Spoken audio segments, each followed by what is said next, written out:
Chers auditeurs, bonjour et bienvenue à notre première émission spéciale élection 2019 avec les candidats et représentants du CDH pour le fédéral, la région et l'Europe.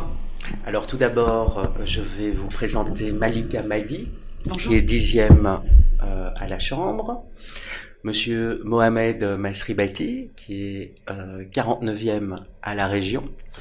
Et puis, last but not least, comme disent les Anglais, Mounir Larissi, 3e aux Européennes. Bonjour Daniel. Bonjour. Alors on va d'abord commencer parce que bon, tout acte politique, toute présentation, toute candidature mérite un engagement. Et donc, je voulais commencer par qu'est-ce qui vous a motivé d'être candidat et votre parcours un peu politique. Si vous pouviez, en quelques lignes, nous parler de ça. On va d'abord commencer avec Malika. Alors moi je suis écrivain, donc je suis romancière, je publie depuis une vingtaine d'années maintenant. Et depuis 20 ans aussi, je suis très active dans les écoles où je rencontre les jeunes qui généralement ont lu mes livres. Je viens débattre avec eux des thèmes que j'aborde généralement, qui sont liés à l'immigration, la condition des femmes, le racisme, etc. Et c'est quelque chose que je fais avec beaucoup de plaisir depuis très longtemps. Et j'ai aussi pu, dans mes activités, voir ce qui fonctionnait, ce qui ne fonctionnait pas, parfois dans certaines écoles, même si le travail des enseignants est formidable. Mais c'est vrai que j'ai pris vraiment beaucoup de plaisir à rencontrer les jeunes et j'ai depuis maintenant quelques mois aussi développé un autre projet qui est un projet que je mène avec des jeunes délinquants, là aussi pour essayer de leur donner un peu autre chose que ce qu'ils reçoivent dans les centres. Et j'ai réfléchi quand on m'a proposé de me présenter aux élections cette année, en tous les cas sur la liste fédérale, je me suis dit pourquoi pas essayer en tout cas de traduire mes envies, mes projets un peu plus haut et de les porter de manière fédérale. Voilà, un peu pour résumer. Merci beaucoup. Et on va passer à votre collègue, Mohamed Masribati, pour la même question, donc l'engagement.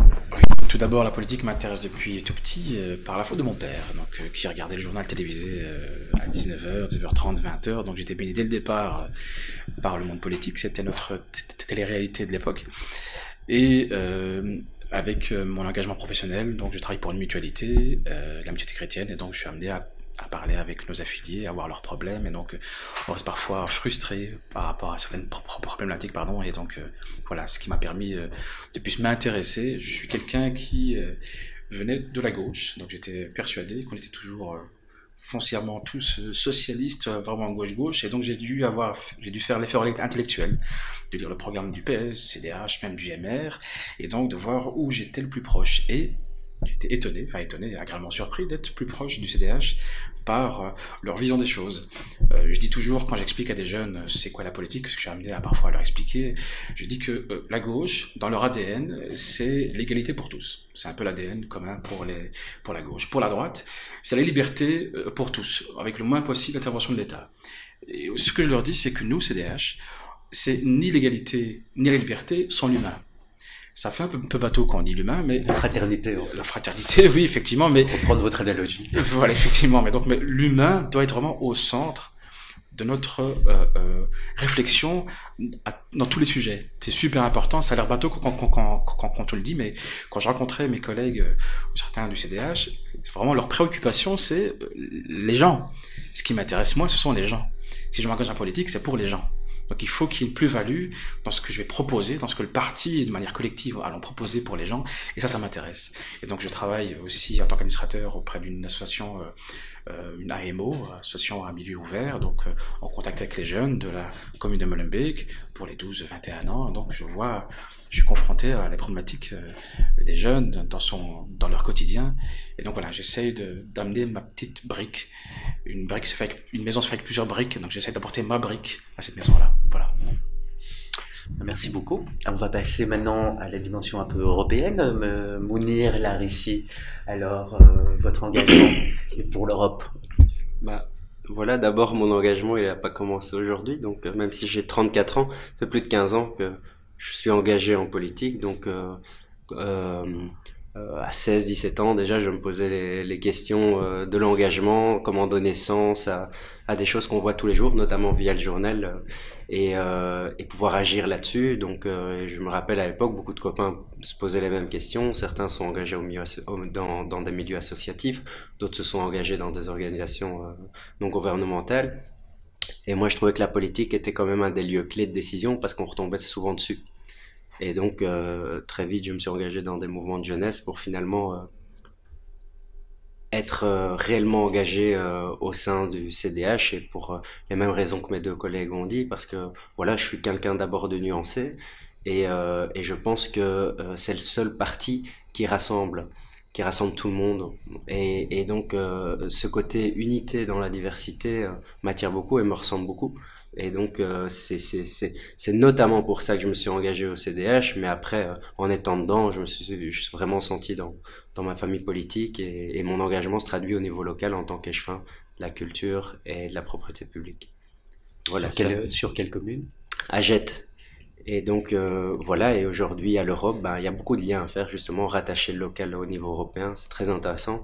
Donc, on aura sûrement l'occasion d'en parler ensemble. Merci beaucoup. Passons un peu à ces thèmes politiques. Vous venez tous un peu d'engagement pour l'humain, pour la jeunesse aussi. Vous êtes jeune en plus, donc on a un peu des gens motivés. Ça fait quand même plaisir, surtout quand on parle que dans l'Europe, le déficit démocratique, les gens qui sont un peu séparés de la politique, et donc de voir ces engagements se traduire par des belles candidatures comme la vôtre, c'est toujours rafraîchissant. Et donc passons aux premières thématiques. Genre, justement, on parle de cette jeunesse qui est un peu plus attirée avec le e-sport ou les jeux vidéo, je dirais, pour caricaturer évidemment. Cette jeunesse s'éloigne un peu de la politique. Avant, nos références, la référence de nos parents, c'était Kennedy, c'était De Gaulle. Aujourd'hui, c'est les grands entrepreneurs, Steve Jobs et autres. Alors, quelles sont vos visions, tant au fédéral qu'à la région, ou bien à l'Europe, pour réinvestir un peu cette jeunesse dans le bien commun? Moi, je pense d'abord que la politique, c'est d'abord des hommes et des femmes, donc c'est des rencontres. Moi, je suis neuve en politique, c'est-à-dire que je suis vraiment, depuis de manière très récente, engagée en politique, parce que j'ai rencontré une femme qui est Joëlle Milquet, avec qui j'ai eu une longue conversation et avec qui j'ai senti réellement qu'il y avait des atomes crochus, qu'il y avait des valeurs que l'on partageait, la famille, l'éducation, la culture. Et lorsque Joëlle a décidé, pour des raisons qu'on connaît, de plus présenter, j'ai pu rencontrer Georges d'Allemagne et j'ai eu aussi envers cet homme une sorte de coup de foudre professionnel, parce que c'est quelqu'un qui lui aussi porte des valeurs, porte des engagements. Il a été médecin sans frontières pendant des années, donc c'est un homme de terrain. Et ce que je trouve dommage avec les politiques depuis maintenant plusieurs décennies, c'est qu'on a manqué de visionnaires politiques. On a manqué très souvent d'hommes et de femmes capables de voir et d'imaginer le monde de demain, mais à très long terme. Quand j'ai décidé de m'engager auprès de Joëlle et maintenant de Georges d'Allemagne, j'ai réalisé en lisant le programme qu'il y avait une vraie vision.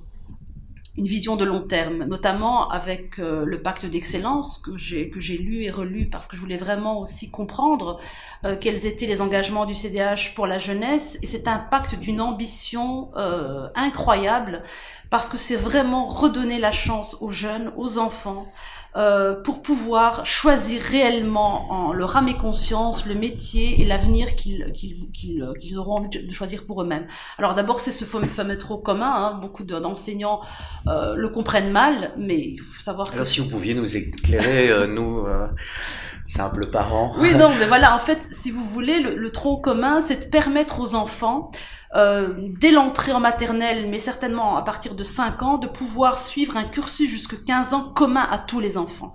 Alors, je vais vous donner un exemple concret parce que j'ai pas envie d'être trop dans la rhétorique et d'être dans les questions un peu trop théoriques, mais je vous donne un exemple. Moi, j'ai ma fille, Anissa, qui a 15 ans.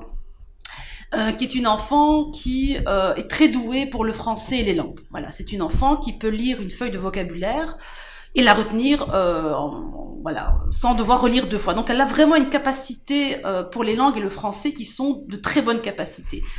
Le fait est qu'elle est très nulle en maths, donc elle comprend pas bien les maths, et ça a été un handicap, donc elle est aujourd'hui en 3e année, c'est un handicap depuis des années. Alors le parc de l'excellence, qu'est-ce que c'est? C'est-à-dire qu'en fait, l'idée, c'est de permettre aux enfants qui ont des forces de pouvoir les développer, de pouvoir les renforcer, mais c'est de pouvoir aussi permettre aux lacunes d'être très vite, très tôt décelées, et d'être remédié à ces lacunes. Parce que, évidemment, quand on entre en secondaire et qu'on a des lacunes en mathématiques, ça vous poursuit, c'est terminé. Alors on vous dit, ben voilà, il faut vous réorienter vers le technique, voir le professionnel, alors qu'elle a des capacités énormes en français et en langue.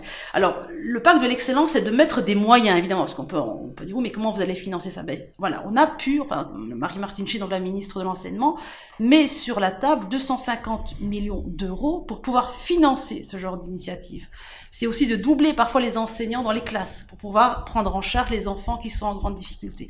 Donc je trouve que c'est une initiative formidable, et ce qui m'intéresse aussi, c'est que c'est une initiative qui va, disons, être projetée jusqu'en 2030. Donc c'est pas juste le 26 mai, ça ne s'arrête pas le jour des élections. C'est une initiative qui va être projetée jusqu'en 2030, et ce qui est formidable, c'est qu'on va pouvoir tout au long de ces années voir ce qui marche et ce qui ne marche pas. Donc c'est pas figé. L'idée, c'est de voir, voilà, on met ça en pratique, qu'est-ce qui marche, qu'est-ce qui ne marche pas, et remédier éventuellement aux choses qui ne fonctionnent pas.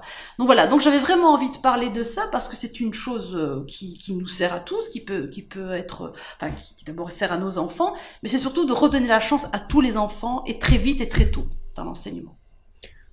Et au niveau régional, comment vous voyez ça? Parce qu'on a des différences évidemment au niveau régional. On a parlé des langues, mais on parle justement de développer. Il y a des propositions pour être trilingue à la fin de ses études, etc. Donc, quelle serait la vision de ce pacte d'excellence et de l'éducation au niveau de votre mandature régionale? Donc tout d'abord, le pacte d'excellence est mis sur la table donc du Parlement, de la Fédération Wallonie et Bruxelles. Donc c'est beaucoup plus large qu'uniquement au niveau région de Bruxelles. Et donc il faut savoir que tout ce que les politiques amènent sur table, ils n'ont qu'un seul objectif, c'est le bien de tous et de nos jeunes, qui puissent avoir un meilleur bagage, le plus de bagages possible. Non, pas le plus, mais le meilleur bagage possible, qui soit plus adapté à leurs besoins.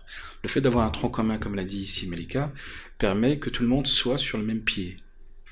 Il y a l'égalité, il y a aussi l'équité. Il faut absolument que chaque enfant puisse avoir le même bagage, les mêmes chances. On n'a pas tous des fils de médecins, on n'est pas tous fils de médecins, fils d'architectes et autres. Moi, je suis fils d'un papa qui est ouvrier, ma mère femme au foyer, ça m'a pas empêché de faire des études universitaires. Et donc, ça m'a permis d'avoir le meilleur bagage. Mon père, ce qu'il m'a donné comme bagage, c'est le respect de soi, le respect des autres. C'est être fier de ce qu'on est, de ce qu'on peut apporter et de ce qu'on peut apporter aux autres. Monir a dit quelque chose tout à l'heure très simple. C'est-à-dire que je ne vais pas donner, rappelle-moi, sans pouvoir retirer quelqu'un, la phrase exacte c'était... Oui, et je ne vais pas prendre ta place si c'est pour que tu sois moins bien. Voilà.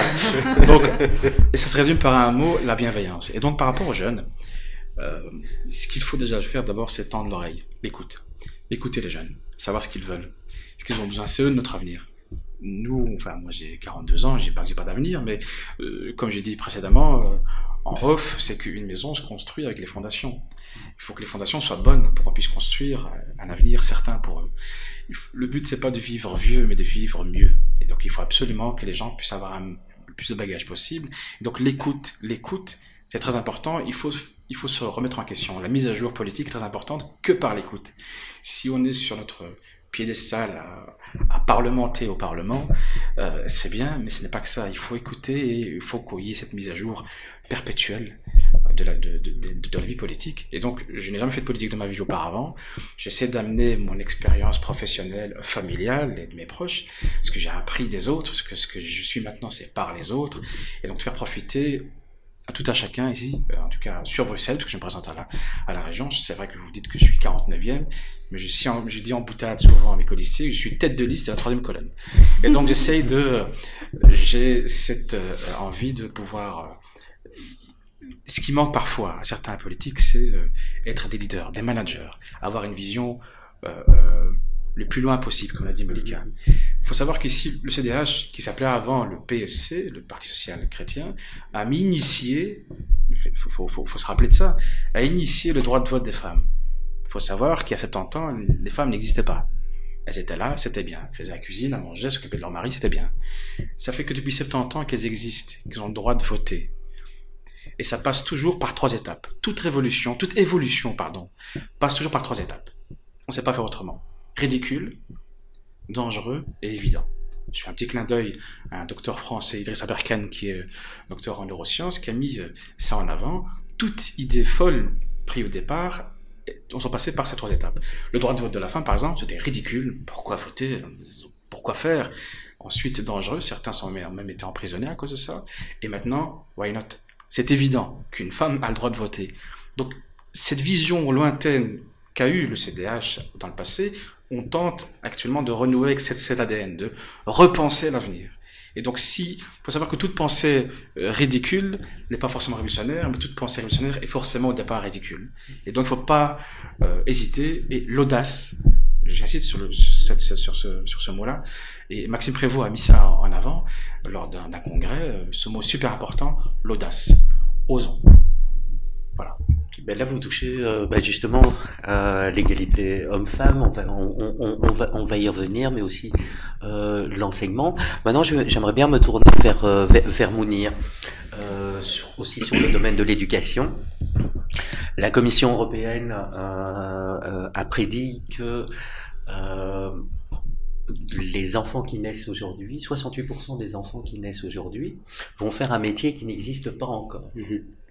Alors comment préparons-nous justement cette génération, et aussi au niveau de l'emploi? L'Europe a besoin d'emplois spécialisés. Elle importe d'Inde, des programmeurs d'Inde, etc.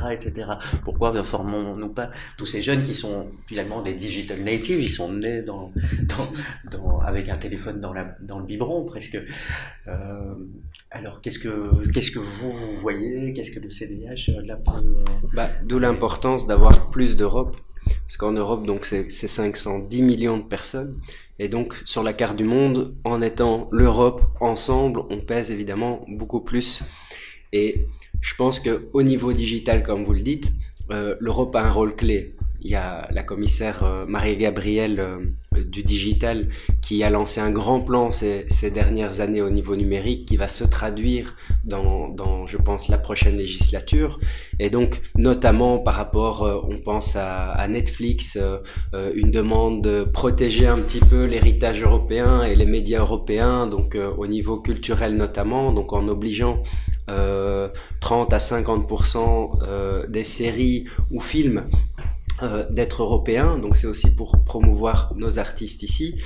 Donc toute une série de choses qui sont beaucoup plus faciles à défendre au niveau européen. Et le numérique aussi, je pense que beaucoup de gens ont peur du numérique parce qu'on pense que ça va remplacer toute une série d'emplois, mais au fait ça va ouvrir des portes, et c'est une vraie opportunité à toute une série d'emplois de demain. Et donc je pense que pour le marché unique numérique, c'est un chantier qui est en cours et que vous voulez développer. Et encore plus loin, même aider les pays au niveau local. Je veux dire, il y a des actions très simples au niveau local qui sont déjà là, parce que l'Europe travaille.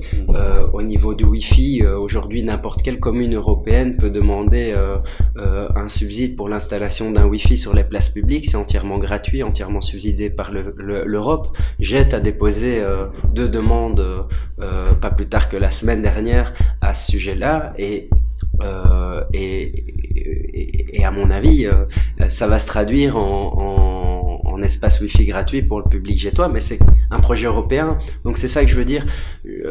Un des gros défis aussi, c'est de rattacher l'Europe qui paraît loin au niveau même local, et donc ne pas juste être un représentant européen, mais ramener un peu l'Europe auprès des gens, et ça c'est aussi le travail des représentants, et c'est aussi le travail qui est en cours au niveau européen, et le numérique peut aider là-dessus. Donc c'est ça que je veux dire par une opportunité. Je pense qu'il faut pas avoir peur de demain, il faut le voir positivement. Il y a toute une série d'opportunités sur lesquelles les jeunes, je pense aux écoles de codage qui ont lieu de plus en plus. On a un bel exemple avec Molengeek ici à Bruxelles. Exactement. Donc il y a toute une série de choses qui se mettent en place. Et peut-être qui ne se voit pas aujourd'hui, mais qui se traduira justement dans cette planification européenne qui est en cours et sur lequel évidemment le CDH essaie de peser de tout son poids pour amener ce côté justement humain et de développement humain dans cette dynamique. Qu'on n'oublie pas aussi, effectivement, ces changements est progressif et aura des impacts. Et pour répondre à ces impacts et pour minimiser ces impacts négatifs sur toute une série d'emplois et tout, le CDH est évidemment là pour y être attentif.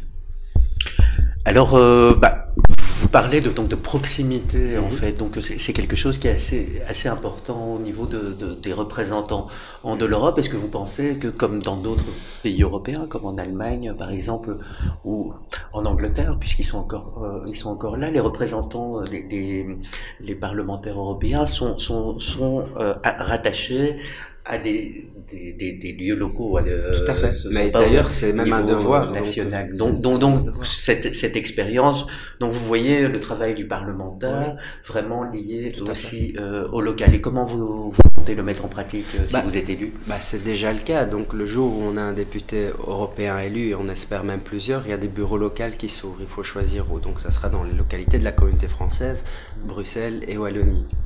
Et donc sur base de ces bureaux locaux, le député européen va régulièrement à la rencontre d'abord, et c'est dans son devoir de rencontrer toute une série d'écoles, d'associations tout au long de la mandature pour justement rendre des comptes, relever les idées importantes pour le niveau belge au niveau européen. Donc ce travail est fait et doit être fait encore de manière plus importante. Et on parlait du numérique, je pense qu'il va aussi aider à ce niveau-là. Il y a tout un aspect participation citoyenne, transparence, etc. au niveau européen, dans lequel on a un rôle à jouer et dans lequel le parlementaire européen a un vrai rôle à jouer et à donner pour traduire tout ça sur le terrain. Donc il y a toute une équipe aussi derrière qui traduit ça au quotidien autour du parlementaire européen. Donc pour nous, c'est une évidence et c'est ce qu'on fait depuis le début. C'est pas on n'a pas attendu une élection pour le faire. Donc c'est le cas. Claude Rollin pendant 6 ans l'a fait. Nous on espère le renforcer pour les 6 prochaines années.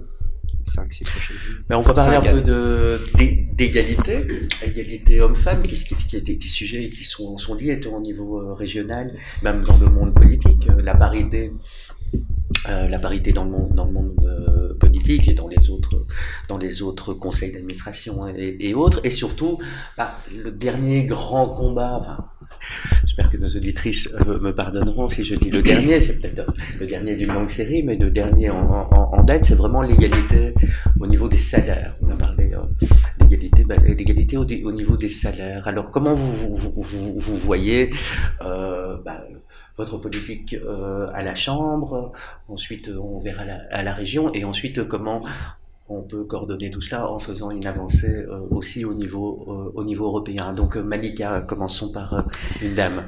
Je voulais juste quand même peut-être intervenir sur une chose, c'est que c'est vrai que vous parliez des emplois et aujourd'hui de la possibilité des jeunes de trouver un emploi qui n'existe pas encore. C'est évident qu'il existe 2500 emplois, enfin métiers on va dire, et nous pouvons tous n'en citer qu'une cinquantaine par exemple. Donc c'est vrai qu'il reste 2450 métiers possibles pour les jeunes, et notamment c'est vrai évidemment dans les métiers qui nous arrivent maintenant, qui sont liés au numérique. Alors pour revenir à l'égalité homme-femme, c'est vrai qu'au CDH on est très très attentif à ça. Quand j'ai voulu évidemment m'inscrire dans la lignée du mouvement du CDH, c'est vrai qu'on en a beaucoup parlé, et c'est quelque chose qui n'existe pas aujourd'hui, enfin qui existe difficilement. Alors il y a aussi tout un changement de mentalité qui doit se faire, parce que vous savez que les femmes sont de plus en plus actives, on le sait, elles font de plus en plus d'études, elles font des enfants de plus en plus tard et parfois au détriment de leur carrière. Et donc c'est évident que le choix d'enfanter, le choix d'avoir des enfants pour certaines femmes se conditionne aussi à leur carrière.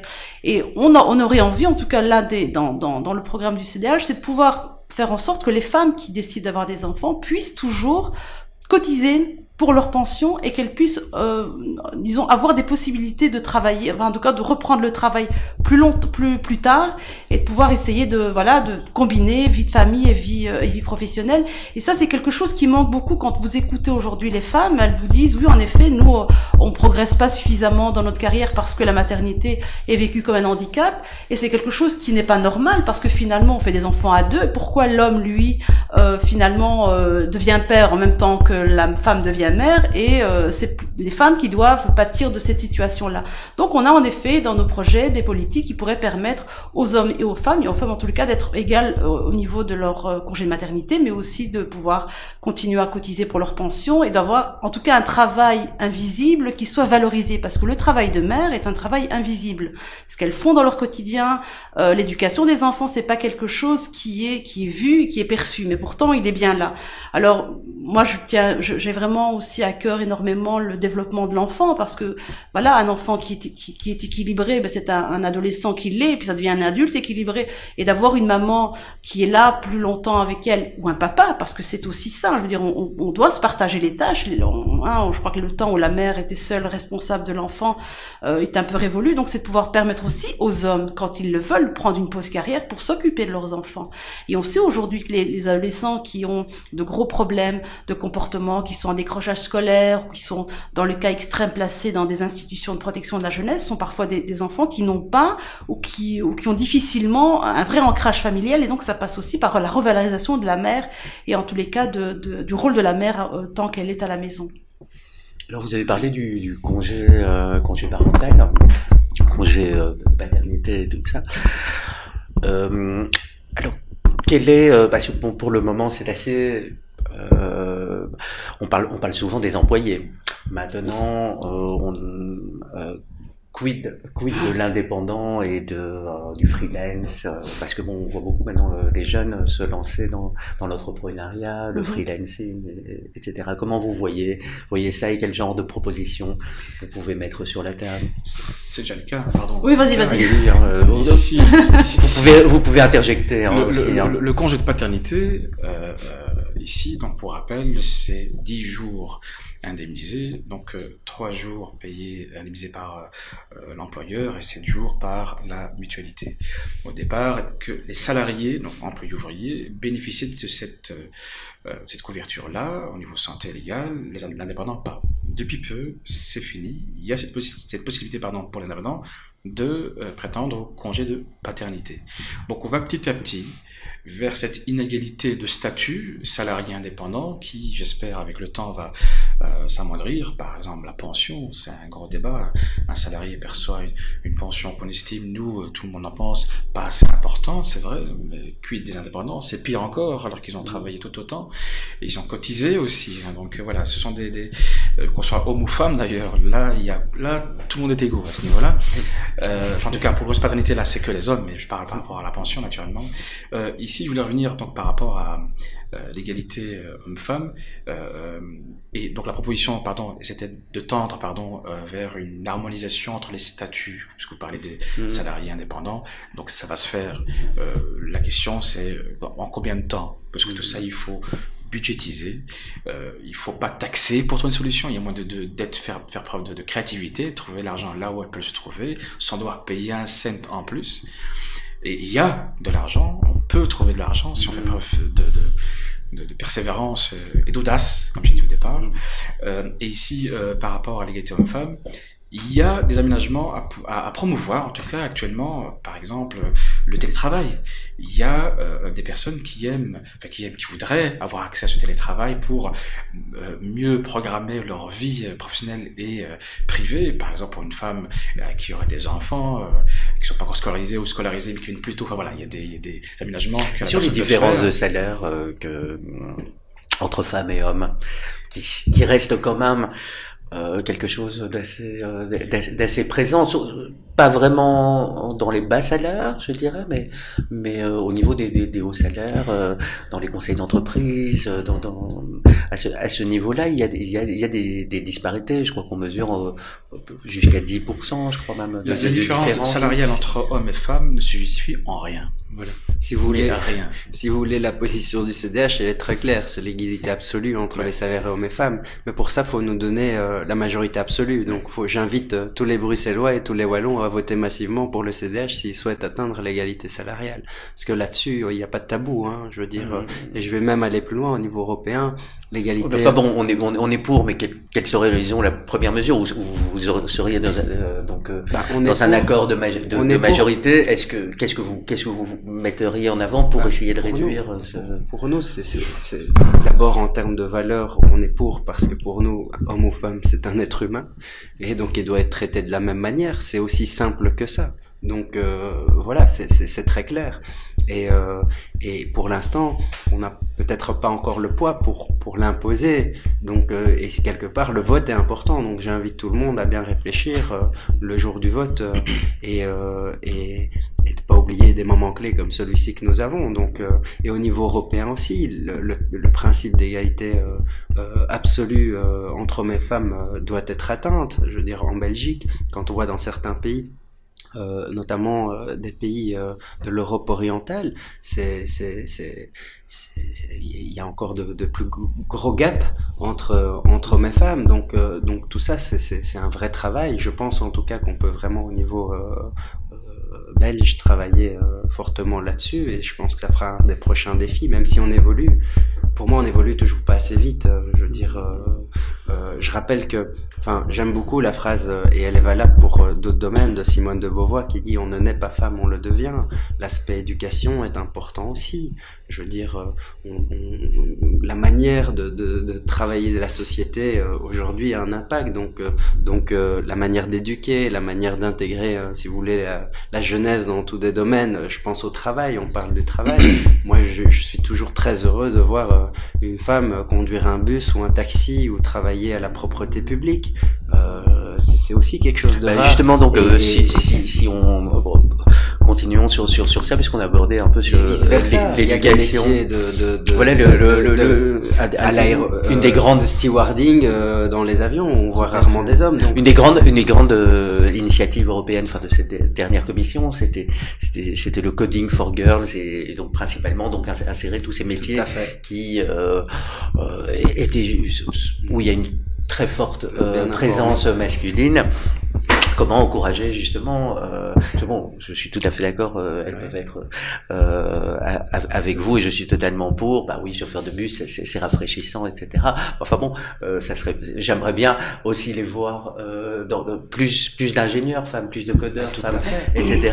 Comment justement avec l'éducation, le même débat il y a 30 ans dans les universités, hein, sur la médecine, on avait moins ça. Donc c'est quelque chose sur lequel on doit toujours travailler plus. Maintenant, nous ici, on vous donne la direction qu'on souhaiterait prendre. En Belgique, on n'est pas tout seul à décider. Mais si vous demandez notre avis sur l'égalité homme-femme, la réponse est très claire, c'est oui et pleinement. Donc voilà, je ne vais pas vous le dire autrement. Maintenant, dans la manière, on ne gouverne pas tout seul. Donc comme je vous dis, donnez-nous demain la majorité absolue. Vous avez certainement des propositions dans ce...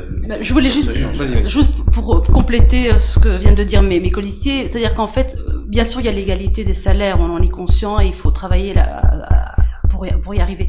Mais il y a aussi le temps du travail. Ça, c'est important. C'est-à-dire qu'une femme, aujourd'hui, quand elle est mère, elle prend souvent un 3/4 temps ou un mi-temps parce qu'elle ne peut pas gérer un travail à temps plein. Et donc, qu'est-ce qu'on met en place comme politique pour pouvoir aider cette femme à travailler et pouvoir amener voilà. Donc, je crois qu'il faut peut-être aussi revoir le fonctionnement des crèches. Vous savez qu'aujourd'hui, pour avoir une place dans une crèche, parfois, il faut, dès qu'on sait qu'on est enceinte, il faut, essayer de trouver une place chez une gardienne ou chez une crèche. dans une crèche, donc c'est quand même un vrai problème.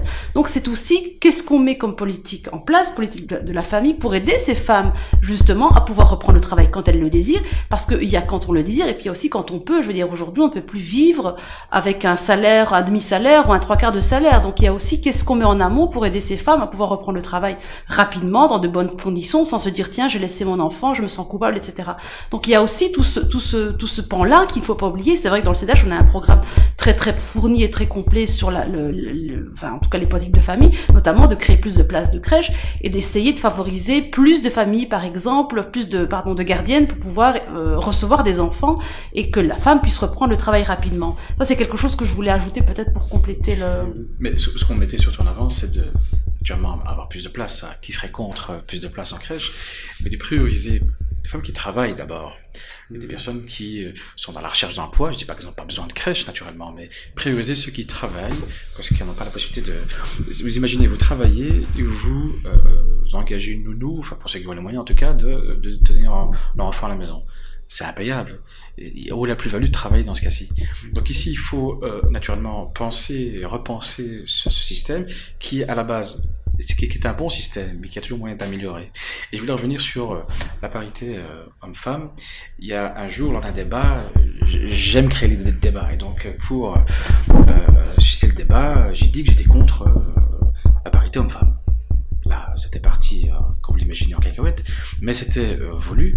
Je leur ai simplement dit, imaginez, donc, on a trouvé cette solution-là, de la parité homme-femme, qui est une bonne chose, hein, je répète, pour être sûr qu'on ne défende pas mes propos, mais qui est une très très bonne chose. Mais vous vous rendez compte qu'on était obligé de mettre des quotas pour qu'on puisse retrouver des femmes dans des sphères de décision. Donc on va engager une personne parce que c'est une femme, pas pour ses compétences, parce que c'est une femme. Pareil pour les quotas pour les étrangers. Tiens, il faudrait tel quota d'étrangers. Je suis contre les quotas en général, mais ici le quota d'étrangers, tiens, on va prendre monsieur parce qu'il faut un quota d'étrangers. Imaginez qu'on me prenne, moi, on m'engage parce que j'ai des origines marocaines. Je trouve ça réducteur. Prenez-moi pour mes compétences, ou pas parce que je suis un homme, ou parce que je suis une femme.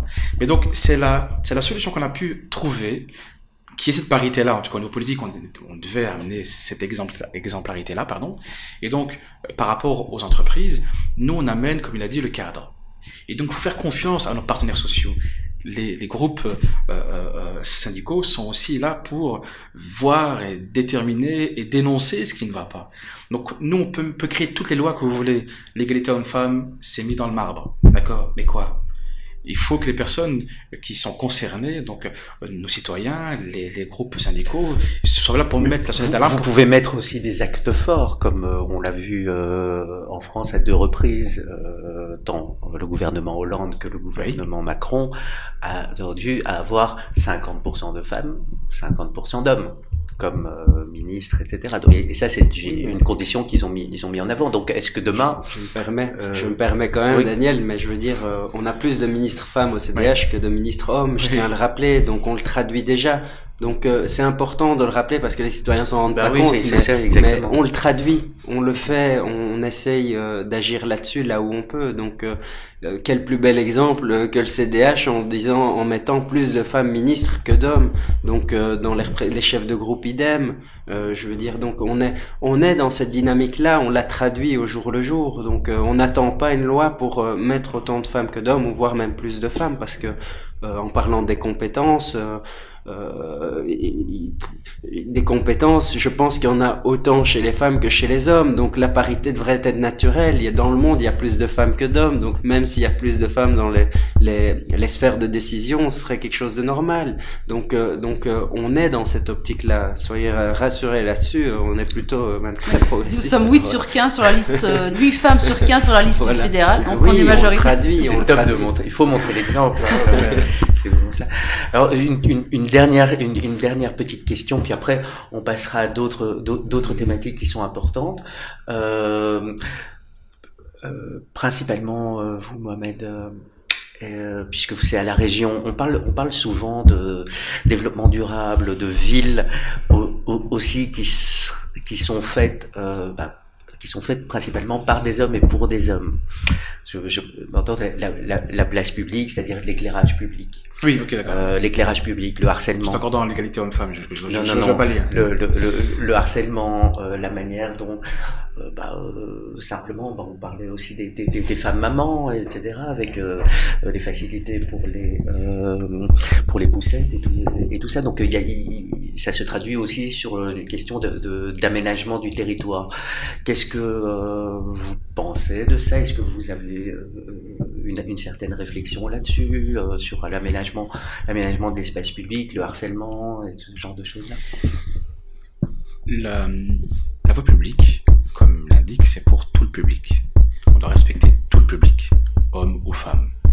Respecter dans leur genre, dans leur habitude. Vous avez parlé parfois des poussettes, je pense aussi aux personnes handicapées. Il faut que, d'ailleurs c'est déjà le cas, dans tout projet public, il y a dans une charte, dans cette charte le fait qu'on doit penser aux PMR, aux personnes à mobilité réduite. Et donc forcément, par rapport aux roulettes, on pense aussi aux poussettes, mais par rapport au harcèlement, il faut être intransigeant. J'ai parlé au départ d'exemplarité. Je ne vois pas pourquoi les personnes qui feraient preuve de non-respect par rapport aux femmes resteraient impunies.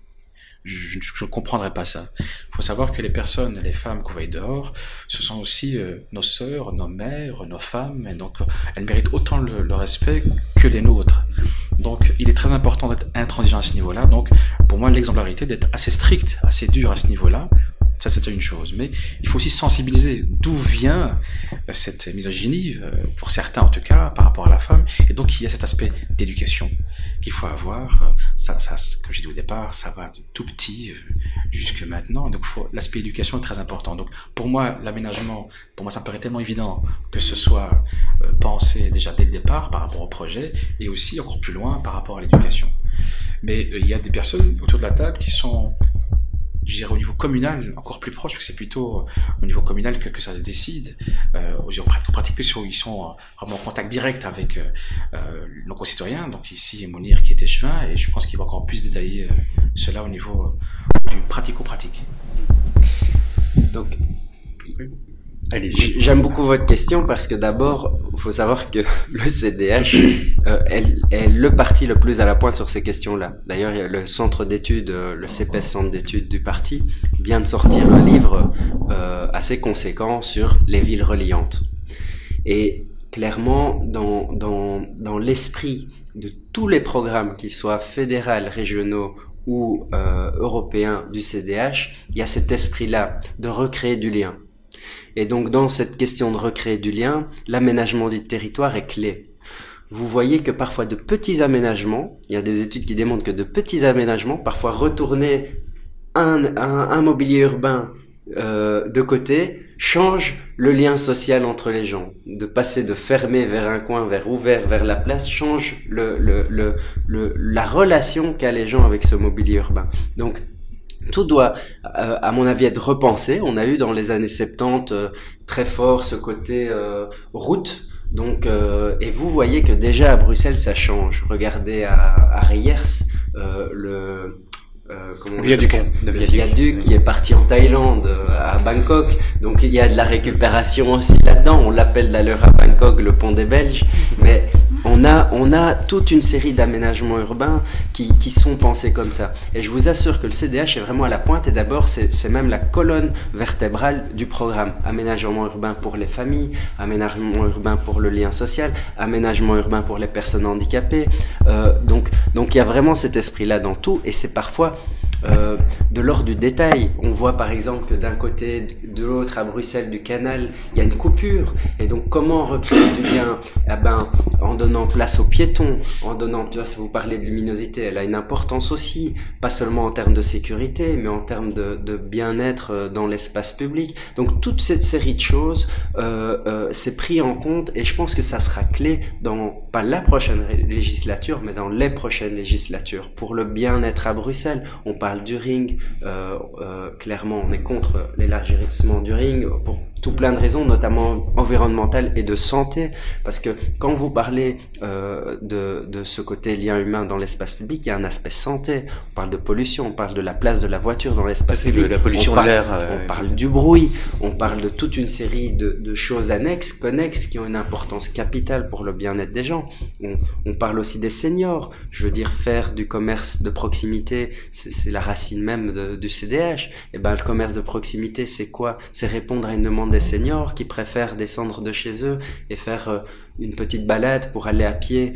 C'est aussi soulager le poids des voitures dans la ville. Donc tout doit être pensé dans un plan large. Et l'architecte de Bruxelles, via le projet de réaménagement de développement, le projet régional de développement durable, a lancé un grand plan là-dessus, où évidemment on a quelques écueils, notamment le fait qu'il y a beaucoup de place pour la brique et pas assez pour les gens.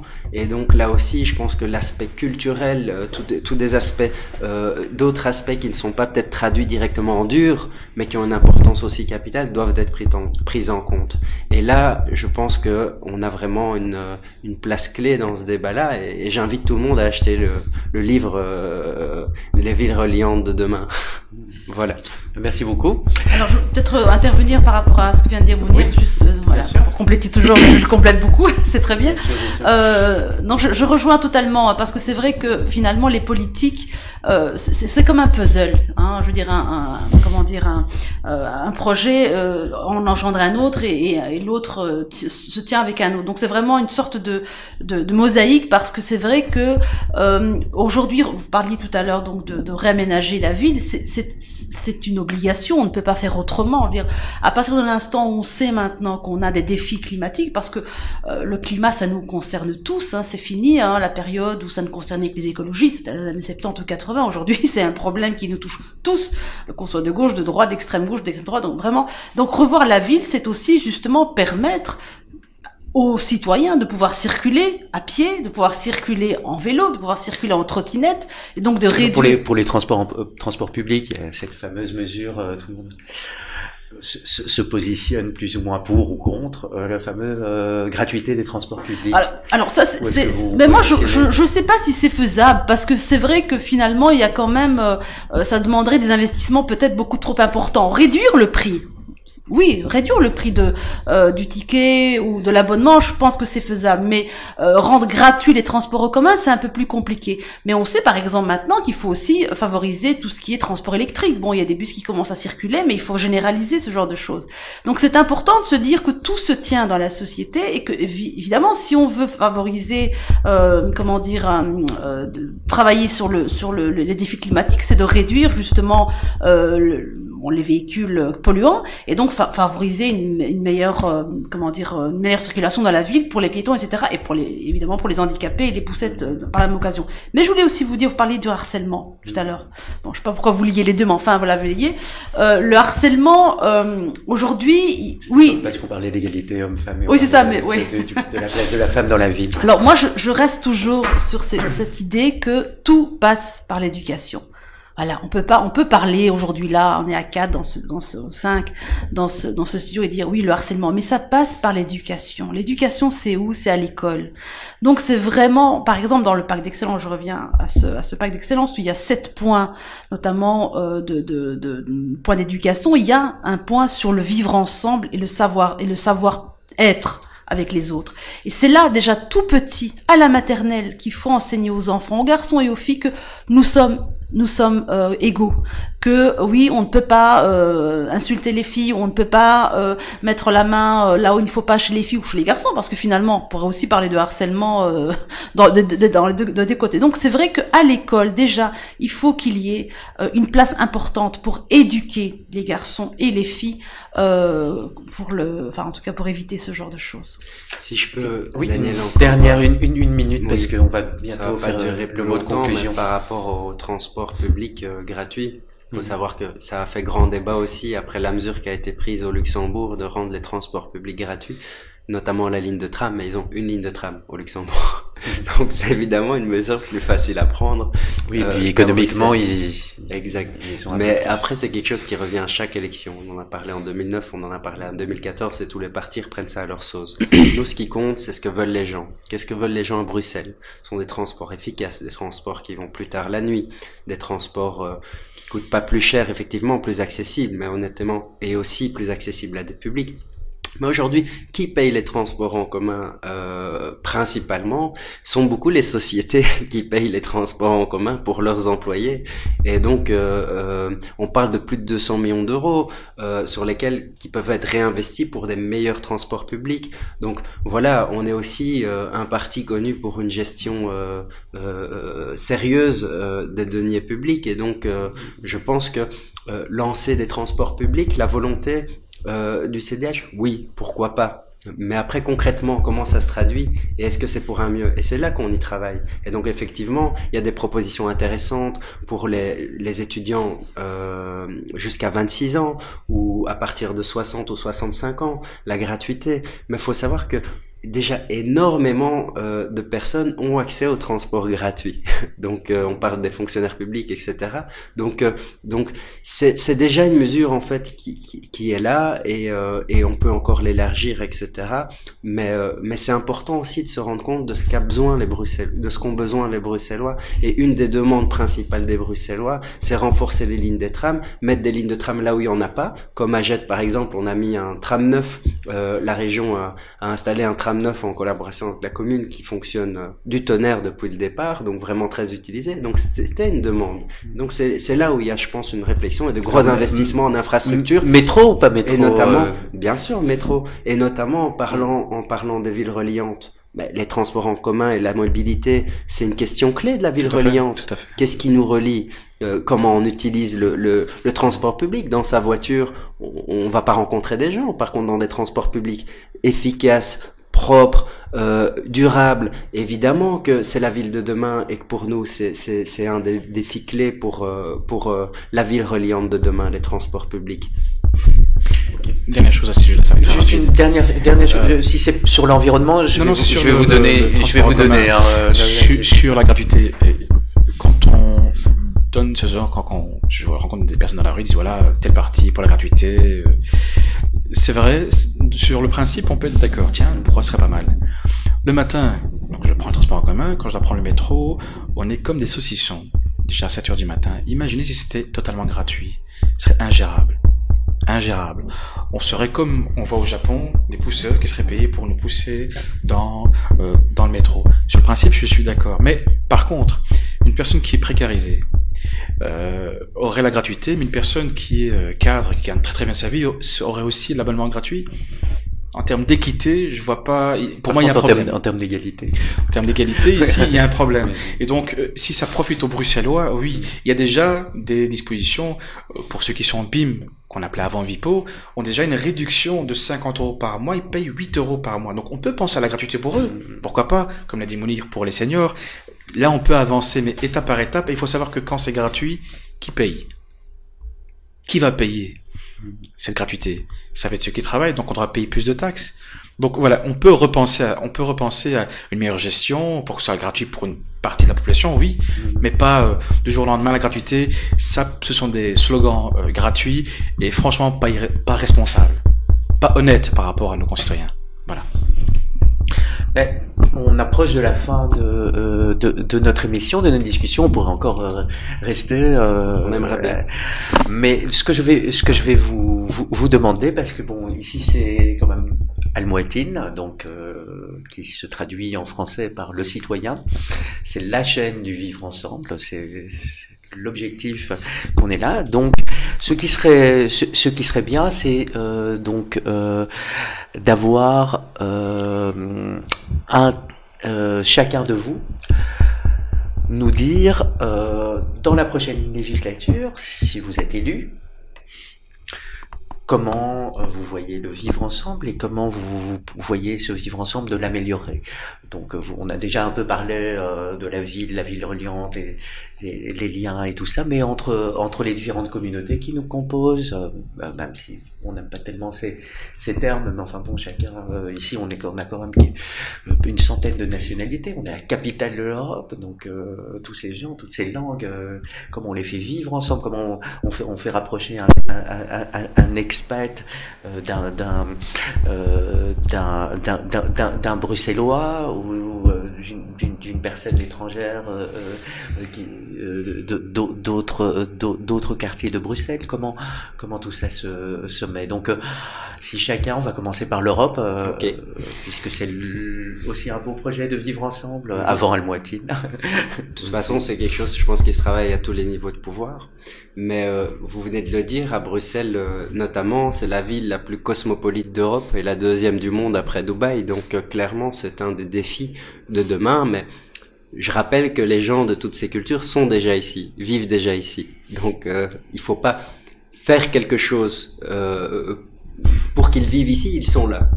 Ce qu'il faut faire, c'est faire quelque chose pour améliorer exactement leur vie ici et le lien social qu'on a. On a parlé des villes reliantes, c'est une vraie vision. Parce que la ville reliante de demain à Bruxelles ou même en Wallonie et dans toute la Belgique, elle est importante. Et même au niveau européen, créer des villes reliantes au niveau de la mobilité, j'en reparlais, c'est fondamental pour le lien social.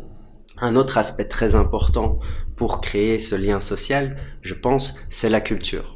La culture parce qu'elle aide à la connaissance de l'autre et aussi à la connaissance de soi. Donc ça crée vraiment une réflexion sur le vivre ensemble et on se rend compte au fait, même au niveau local, à travers les outils culturels, que ça crée du lien. On peut aller à un concert, on peut aller à une pièce de théâtre, on peut faire une activité culturelle ensemble, on va voir que des gens différents vont se rencontrer. Et à travers ça, vont se parler. Et donc vont connaître l'autre, les problématiques des uns et des autres. Et on va se rendre compte qu'au fait, notre voisin qui est polonais et l'autre qui est roumain et l'autre qui est d'origine marocaine, même s'ils sont tous belges, et quand bien même ils ont pas la nationalité, qu'ils sont étrangers, on vit sur le même territoire, donc on est confronté à des problèmes qui sont communs. Et donc ces rencontres-là permettent de créer ce lien humain et tisser cette chose si importante pour nous qui est de rassembler. Et donc c'est ça que je voulais dire, pourquoi le CDH, parce que c'est l'unité dans la diversité et que c'est ce côté humain qui est mis en avant.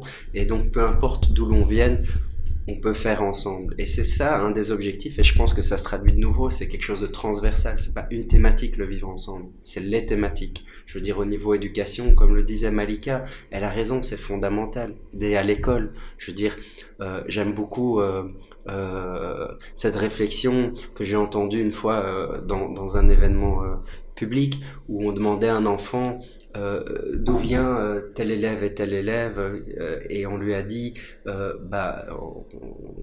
sont juste des enfants, c'est plus ou moins ça. Je veux dire, l'enfant regarde ça avec l'œil qu'on lui donne, et donc c'est très important au niveau éducatif aussi de travailler à cela, et donc créer des écoles mixtes pas au niveau femmes, au niveau social, au niveau même intégrer au maximum la personne handicapée. Je veux dire, je pense que une société meilleure demain ou civilisée se traduit aussi par comment on intègre les seniors, les personnes handicapées, et comment on inclut tout le monde dans la société. Donc il faut pas juste avoir le prisme d'où tu viens, de quel pays. Je pense que parfois il y a plus de différences, et bien souvent entre deux personnes du même pays, que des personnes qui viennent du bout du monde l'un et l'autre. Donc c'est vraiment quelque chose à prendre dans sa globalité, à réfléchir, et cet esprit-là, et c'est pour ça aussi une des forces de mon engagement CDH, nous l'avons.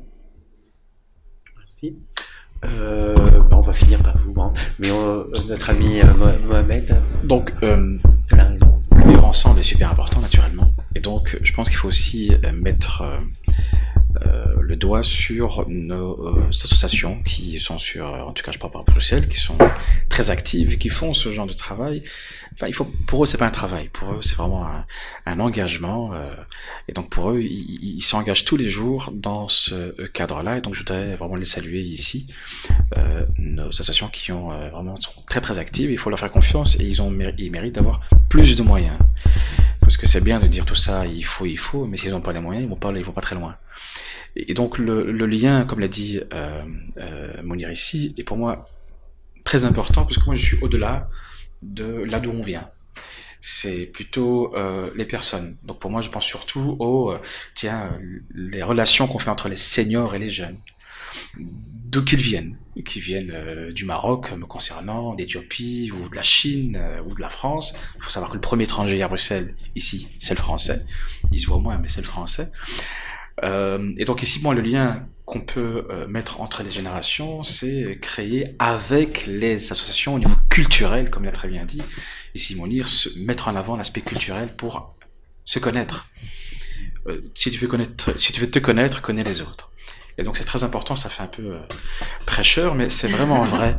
Il faut absolument connaître les autres pour moins avoir peur de l'autre. Il faut savoir qu'en ce moment, avec ce qui se passe, et on voit ça tous les jours aux médias, en tout cas pour ceux qui ont la télé, on voit dans les médias ce qui se passe, on a parfois ce prisme très ciblé, trop ciblé par rapport à une communauté d'où qu'elles viennent. Et donc pour moi les médias apportent aussi ce lien entre les populations, parce que un journaliste est amené ici à donner un thème bien précis qui va relier la population, mais à charge et à décharge, pour avoir nous-mêmes les outils, pour avoir l'esprit critique. Et donc on peut créer des liens entre personnes ici à Bruxelles, mais s'ils sont chaque fois repris dans les médias, il y a cet effet miroir qui est décuplé sur le non-vivre ensemble. Voilà, il y a un travail aussi de part et d'autre au niveau des politiques, des médias et de la population. Donc pour moi, c'est une synergie qu'il faut activer et sur laquelle il faut prêter attention. Merci beaucoup, Malika. Oui, moi je vais être brève parce que c'est vrai que il faut être très attentif. Aujourd'hui, on parlait de l'Europe, mais l'extrême droite prend de plus en plus de place dans notre paysage politique, que ça soit chez nous, mais en Amérique latine ou on peut le dire aussi parfois aux États-Unis. Donc, je crois qu'il faut être très vigilant sur ce qui arrive aussi, tous ces changements et cette extrême droite qui s'installe et qui séduit de plus en plus. Moi, j'aimerais juste répondre par ceci. Moi, je suis belge. Je suis d'origine algérienne. Mon père est arrivé ici pour travailler dans les années 60. Je suis née en Belgique. Et je suis à 100% belge comme je suis 100% algérienne. Ça veut dire qu'à partir de là, tout est dit. Quand on est construit de deux identités, il faut le revendiquer, il faut le porter en étendard, et ce n'est pas un handicap, c'est un plus. C'est ce que j'ai toujours dit aux jeunes que je rencontrais. Soyez fiers de votre double appartenance. À partir de là, vous êtes ouverts aux autres. Et c'est vrai que l'art et la culture, bon, moi je suis écrivain et je suis aussi dramaturge, donc j'ai écrit aussi pour le théâtre, c'est l'un des vecteurs les plus importants. Ça réunit les gens, on rit de la même chose, on s'émeut de la même chose, parce que finalement, notre humanité, elle nous habite tous, que l'on soit d'Afrique, d'Asie, d'Europe du Nord ou d'Europe du Sud. Donc voilà, je crois qu'il faut mettre l'accent encore un peu plus justement sur ce qui nous rassemble, en essayant d'évacuer ce qui nous sépare et ce qui nous différencie. Tout à fait. Et si je peux même rebondir, j'aime beaucoup ton intervention, Melika, et à toi aussi, Mohamed. Si je peux aussi rebondir par rapport à la montée des populismes et des extrémismes, d'ailleurs, quand ils viennent au pouvoir, une des premières choses qui coupent au niveau budgétaire, c'est les budgets culturels. Donc c'est bien la preuve que c'est un élément clé dans l'appui d'une démocratie et du vivre ensemble. Donc clairement, là-dessus, je suis convaincu, et en tant qu'échevin de la culture, je le revendique, l'investissement au niveau culturel est un investissement pour l'avenir et pas une dépense. Et autre chose de très important et qui me donne une petite note positive pour l'avenir, en tout cas à Bruxelles et en Belgique, c'est que aucun parti d'extrême droite n'a d'élu à Bruxelles. Ville très cosmopolite suite aux élections communales, donc c'est bien la preuve qu'il y a aussi une demande de partis démocratiques, de partis qui les représentent, et donc je suis plutôt confiant pour l'avenir, et j'espère que ça se traduira au niveau régional et fédéral. Sur ces bonnes paroles, je vous donne rendez-vous à demain, et avec un autre parti, d'autres représentants de partis, et je remercie nos amis du CDH pour ce magnifique débat, et à demain, même heure, sur Al Mouettine.